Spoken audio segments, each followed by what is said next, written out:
I would say yes, absolutely. We get all sorts of DIY homeowner attempts at both waterproofing and in general construction projects that come across our door.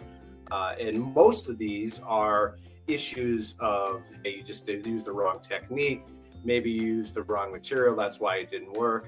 Occasionally we'll see issues of, where they maybe destabilize the wall. So it's like more of a safety issue for the home. Obviously, if you go on, any sort of Instagram, TikTok, any social media, you'll see hundreds and thousands of videos of homeowner, projects gone awry. Most often it's to do with the materials that they used or the technique they used was just totally wrong.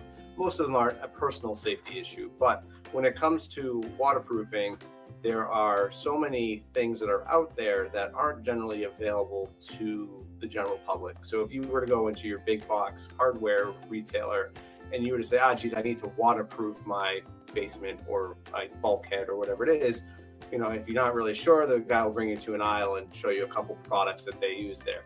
And those are just, general kind of patchy type of products, and they work okay for what the purpose is for them.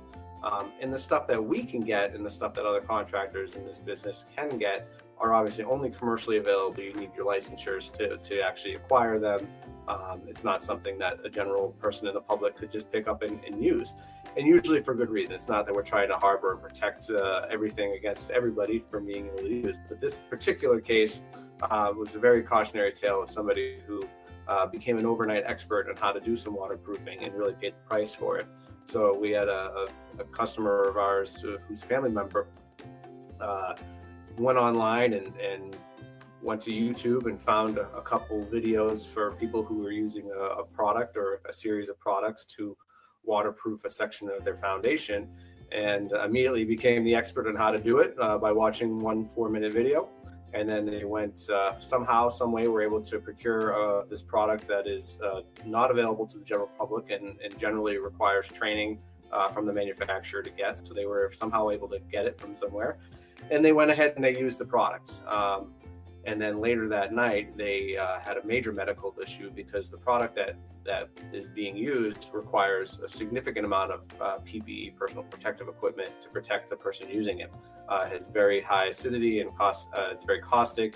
It's extremely dangerous to the skin. And this person who used it, again, watched the video, the guy did it. He was more focused on the technique and not any of the safety measures for using this product. It actually burned the 90% of the skin off of his hands from his wrist down, in some cases all the way down to the bone. And he's been in the ER well, not the ER, but in ICU for several days now to basically treat his hands to a point where he can go home. So he'll have life-changing consequences of not really knowing the right product to use, knowing how to use the correct product, and becoming an overnight DIY expert.